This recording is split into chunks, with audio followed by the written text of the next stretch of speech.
It's a beautiful Sunday, May the 10th, 2026, and today is a special day for the ladies. We are celebrating Mother's Day. It's a one special day in a year that comes up to acknowledge the lady folks, the mothers, the people who power up this universe, this world, and keep us all in line. And to help me celebrate or give acknowledgement to the countless women, mothers out there, I have a panel of great women, great mothers. I'll let them introduce themselves so we can get the show on the road. So we have Lucretia Payne joining us, and we have Barbara Bruner and Betty Sidewell. So by way of introduction, let's start with Lucretia. Lucretia, just give us a little introduction of who you are so that people know who we're talking to. Hello, everybody. My name is Lucretia. I am a mother of 6 children. I am married, first and foremost. I'm married, been married for 24 years to my lovely husband. And we, together we I birthed 6 children. We have 3 boys and 3 girls, and I am the oldest child. I do have experience in early childhood education, and I have ran several daycares as long as my own. And I'm happy to be here today, and it's nice meeting you all. Great. Nice to have you. And let's go to Barbara. Barbara, introduction, please. Hi, everyone. I'm Barbara Ngosa Katangalele Bruner. I'm a pastor, I'm a social worker, I'm a mother, and so I'm glad to be here. Thank you. Thank you, Barbara. And let's go to Betty. Betty, introduce yourself to our listeners, our guests, our viewers. Yes, thanks. No, first of all, thank you for allowing me to be part of this channel. I'm Sidwell. I've been to my husband Doug for 45 years. I am a retired accountant. We have 4 children, 12 grandchildren, and just this week we had our first great-grandson born. Oh, I think perfect timing, right? Perfect timing. Yes, absolutely. He's a treasure. Good. Yeah, so the purpose for our conversation this morning, this afternoon, this evening, depending on what time you're watching us, is looking at the mothers. They are our pillars in society, because without the mothers, where would we all be? We don't know. So obviously, I'm not a mother here. I am just coordinating this conversation. So the first question that I have, I think anyone can take a stab at this. How has motherhood influenced your personal and professional life? Let's go with Lucretia. Hi. Well, motherhood has shaped my sense of purpose by the broad ambitions. After becoming a mother, I became intentional, and I wanted to make sure that my children, as well as my husband, is properly taken care of. And I wanted to build a foundation for them where they can be able to come home and enjoy home and enjoy loves and hugs and kisses, and making sure that they know that their mother is there for them when they get off of school, when they get ready to get up in the morning. So I kind of put my own self to side, and then when I sent them to school, then it was self-time. So that's it. But my goal is to make sure that everyone was properly taken care of before I took care of myself. I think that's true. That's true. You gotta take care of yourself first before you can take care of anybody else. Yeah. So let's go to Barbara. Barbara, take a stab at this question. What's a common misconception about modern motherhood? I think the most misconception is that, especially now, women are focusing so much on their careers, and they feel like having children is gonna like stop them from achieving what they are supposed to achieve. But in actual sense, motherhood fulfills you. Motherhood empowers you. Motherhood gives you the push even to do better, to become better for your children, even to excel in your work, your career, and all that. So the misconception is that children will disturb you, children will stop you from becoming who you want to become. But that's the greatest misconception. Children are a blessing, and they'll fulfill you and they'll empower you to do even better. That's good. That's good. Yeah, children can be a curse and a blessing at the same time. Just depends on the type of children.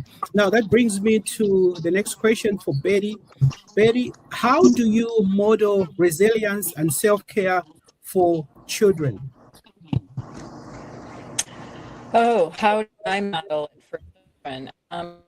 Self-care. Well, I think I recently retired. I'm 65 years old, and full retirement age is 67. But my career was extremely stressful, a lot of crazy deadlines, very long hours, and it was starting to affect my health. And so I retired early. It's the best decision ever. So my kids knew that I was under a lot of stress. So I think having worked at my career for 20 years, I was very dedicated to the job. And for me to put that aside so easily for the better things was for my to see.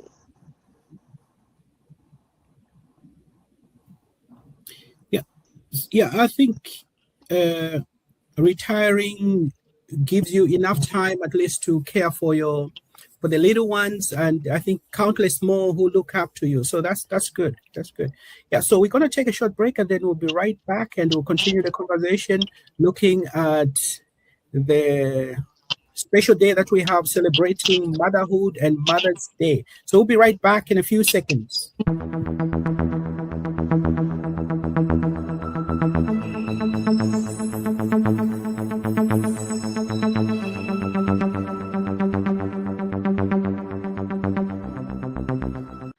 Mother's Day is important to me because it is celebrating my mother and celebrating all the moms around me, aunts, grandmas, people, family, friends, everybody just that is a mother and that was a mother and is becoming a mother. It's just celebrating their lives and the greatness that mothers bring to the world, which is bringing life.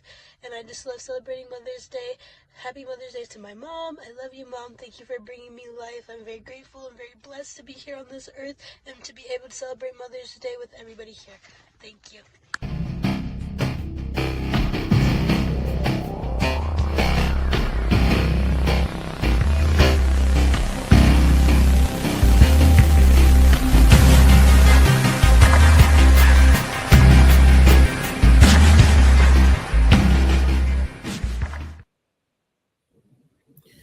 All right, so Lucretia, the question for you is, how do you navigate the juggle between family duties and personal passions?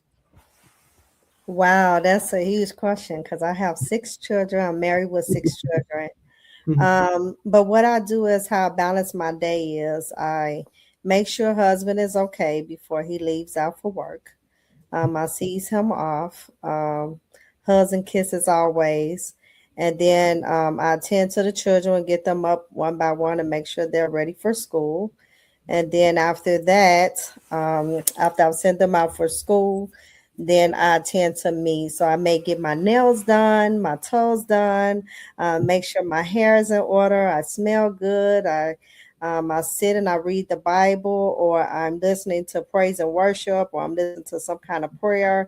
I pray over the house during the day. So when they come back into home, or when they come home, the house is settled and calmed so that they won't, because, when you're out, when your children is out and they're at school, they come in with all type of problems, but if the house is settled, then their mind is settled, they're peaceful, and it just brings a different atmosphere in the home. So that's how I protect the daily activities, to make sure that they're taken care of, and then set the house clean, and if I have to cook, and then sometimes answer phone calls. Sometimes I have to do trips to the school to make sure they're okay. Sometimes I have to do field trips, but in the midst of those days, I at least take one day where I go take and get my nails and my toes done and hair, and make sure that I'm taking care of self as well. So it helps out. And then when it's time to go to sleep, I put everybody to bed, and then I can watch a movie or something like that, and then go back to it the next day.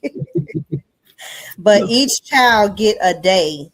Each child get a day and time of peace of me.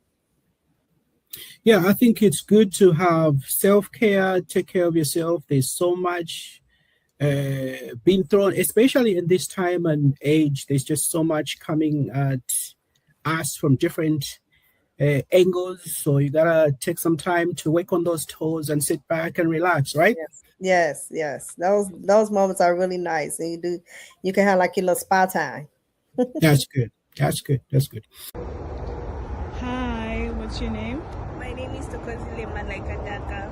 So, Toko, what does Mother's Day mean to you? Mother's Day is a holiday dedicated to honoring our mothers for all the great things they do for us. How has your approach to parenting evolved over time? Okay.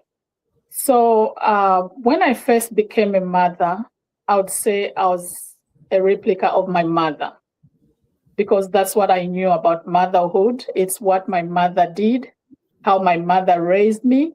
And so I did exactly as she did. I was a disciplinarian. It's my way or no way. And so I'm grateful. I'm grateful that I followed that, because it has helped my children become more independent, strong. But I have evolved with time, because me being raised by my mother was always right. And there were things that we could not discuss. We could not talk about. Me and my mother could not talk about sex, could not talk about boyfriends. But raising my children, I've evolved and realizing that children can actually become your friends, and you can talk to them about anything and everything. Because if we don't open that door where our children feel safe and where they can run to us, no matter the situation, no matter how bad the situation is, if that door is closed, our children are going to get advice from the wrong places. So my motherhood evolved to where I opened this door where my children can come to me and talk to me about anything and everything. And I have realized that has really helped build our relationship. We are friends, and they also know when it's time for me to be a mother, they know, oh, mom has spoken. Noah, you're from Zambia. And so you know that our parents would teach us with just the eye. When your mother give you the evil look. Yeah. Just that tells you when the guests have gone, you will be beaten. And so my children, even as they are here in the US, I teach them still with my eye. And if there are people, I don't want to embarrass them, I'll just look at them and they know that, oh, we have misbehaved. But they are my friends. So what has evolved is that they are my friends. And we can talk about anything and everything. And they can trust me with their challenges. Yeah, I think that's good. That's good, because you gotta trust is important for children to know that they are safe. They can go to the parents to communicate and share what they have to share, and also they gotta get the eye. You gotta give them the eye, right? Of course. You can't just be friends with them. They gotta know that, oh, now mom, the Zambian mom is out. That's good. That's good. No, that I totally agree with you. So moving on with our conversation, now we're gonna hear what Betty has to say, because she has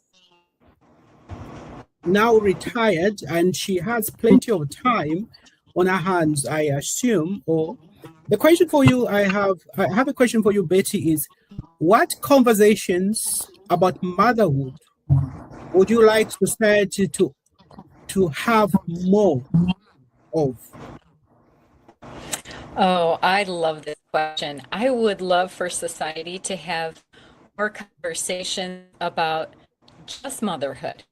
And I say that in a way that in society, so often everything is linked to career.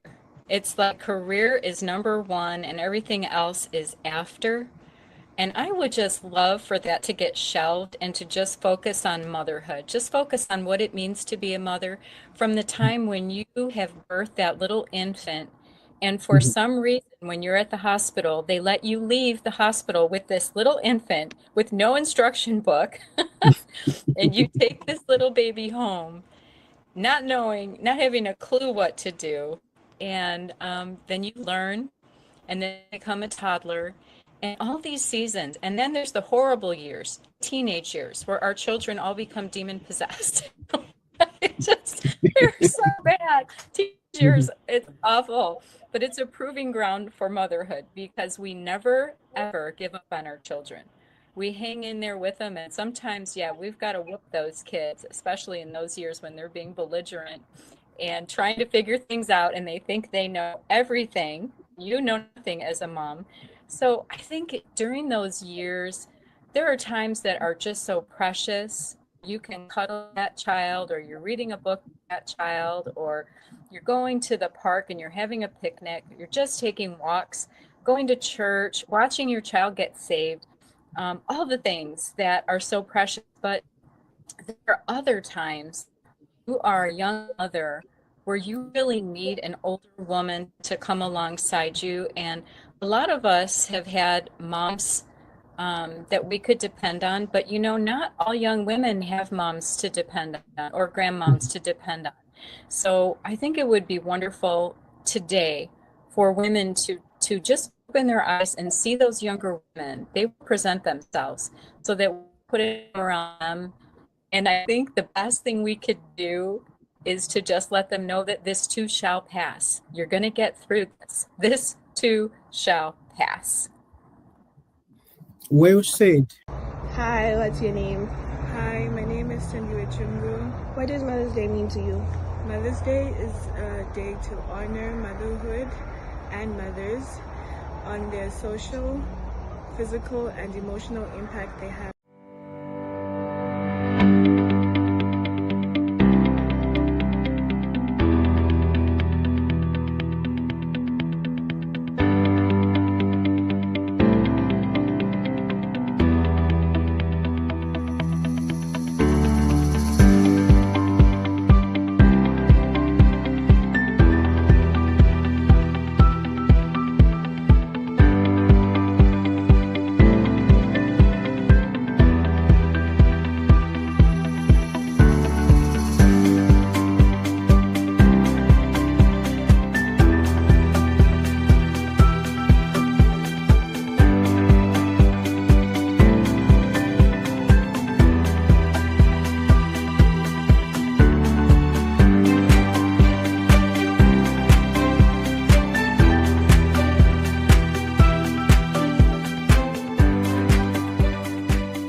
All right, ladies. So we are in the final stage for our conversation up here. So I think I'll have a question here let's go back to Lucretia. Who has been your biggest ally and support as a mother? Or is there a mother that you look up to as an inspiration for you? Well, my mom just passed away recently. It's been about Right. 3.5 years now. But she was my greatest inspiration. Reason being is because she created rituals with us. She gave us handwritten notes. She shared breakfast with us. She made sure we had our favorite foods. She was there with all my children at birth. She did not leave the hospital until they let me out of the hospital. So she saw all six of her grandchildren being born, and I am her oldest. Um, so she did dinner with us, gratitude moments. She told me how much she was proud of me. She gave me lots of hug and kisses. We had a lot of lipstick on our faces, so I got a lot of that, which made me love hugs now. You know, nowadays children don't know how to love, so it taught me how to love on my husband and my children because she gave us so much of it. She was there when we got out of school. She didn't put her work before us. She put work to the side, and she made sure that we was properly taken care of. You know how we do microwave dinners because some of us mothers Yeah. are working. She made sure we had a full course meal. You know, she gave us our you got to have the protein, the vegetables, the vitamins. I had moments where she gave me cod liver oil, and I would go to run to the bathroom and spit it out because it was so nasty. But she just always made sure that we was healthy. So she was my greatest inspiration throughout my life. That's great. That's great. Well said, Lucretia. So now, Barbara, question is, what routines or practices help you to recharge as a mom?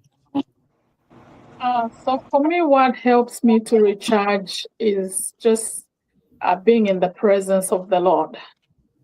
You know, every time I gotta go back to Him, I gotta go back to His Word. There are times as a mother that you feel drained.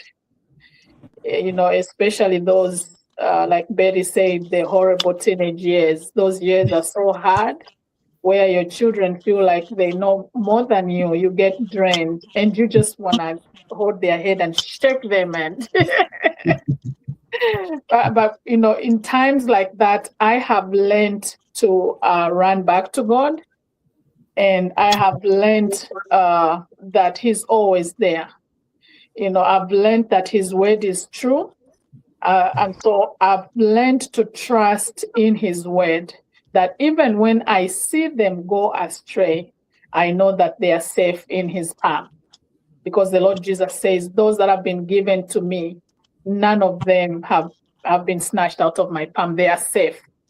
So that it has been my source of strength when I feel discouraged, when I feel down, when I see them messing up. I look back to God and say, "Lord, they are yours. Even this situation will work out for their good." So with time, I have learned to trust in the Lord so much, and just knowing that things will work out. Because I'm a greatest example. Because when I was their age, I would never have imagined that I would be who I am today. So if the Lord was able to change me, to transform me and make me who I am today, He surely can do that for my children. So I run back to Him and get recharged. Yeah. Yeah, I think that's good to always rely or look to the Lord for inspiration and guidance, because there's just so much that is out there that we don't know, but it's good that we can always look to something or someone for guidance and support. So that's good. So now the question for Betty is, can you share a turning point where motherhood reshaped your career or career aspirations? Oh, yes. Well, I will tell you, when my husband and I were engaged to be married, I told him I had no intention of bringing any children into this world, that maybe someday we could adopt.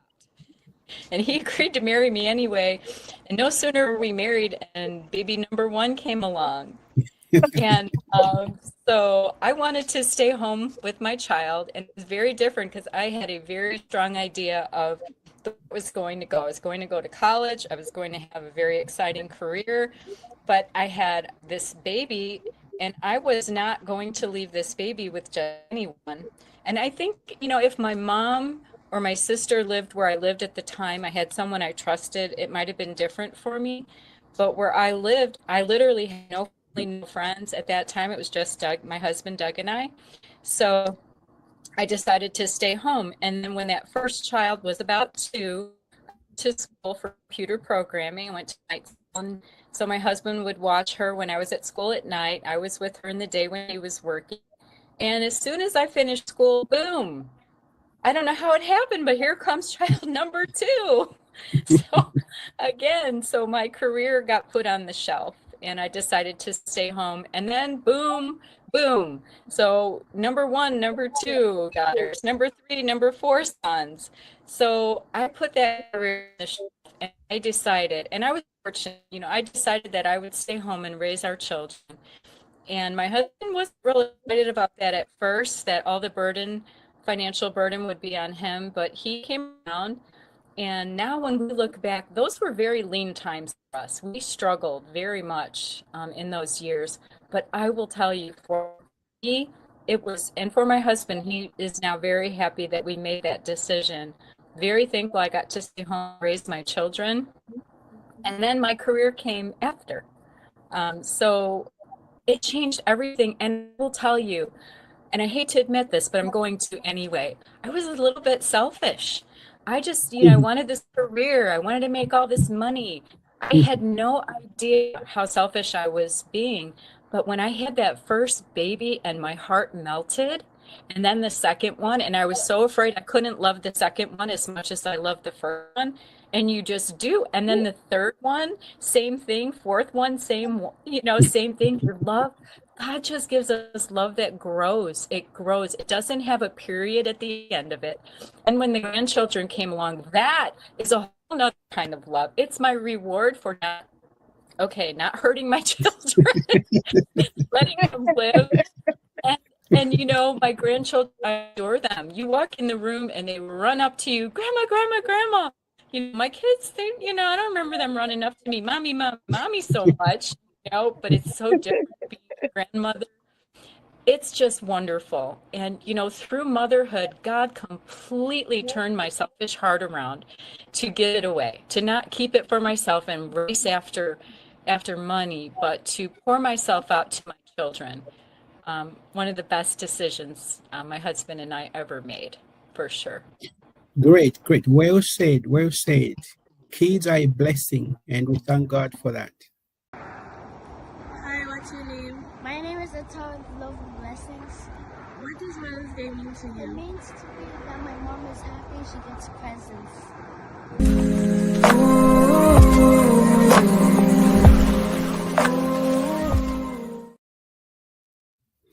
All right, ladies, we are at the tail end of the program, so go back to Lucretia. Lucretia, Yes. your final words to the mothers out there. What do you want them to know? Your takeaway message to the moms, old and young, listening out there. Just remember, there is no book that can tell you how to be a mother, but do the best that you can, and whatever that your mom did not do and you did not like it as a child, remember those things and try not to put it on your own children. Be there for them, even in the midst of them telling you when they start talking, because they are going to start talking, and some of them, they talk a lot in certain stages. Just remember that there's no moment you can take back. So be very careful on those words that you plant into your children, and let them know that you love them, you're there for them, you can give them hugs and kisses. And even if you're a working mom, let them know that when you get off of work, you're going to say prayers with them, you're going to love on them, and you're going to do just the best you can. And be apologetic if you have not done things always the right way up to their liking or understanding. Let them know that mama's still learning how to be mom, and that we're going to get through this together. And when they're going through those teenage stages, just listen and put your ears on mute, because you're going to hear a lot of stuff.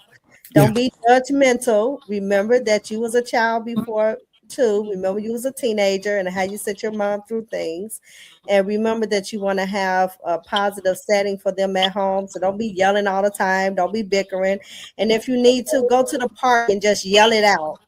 Just get it off your chest and then go back home and smile and love on them kids the best way you can.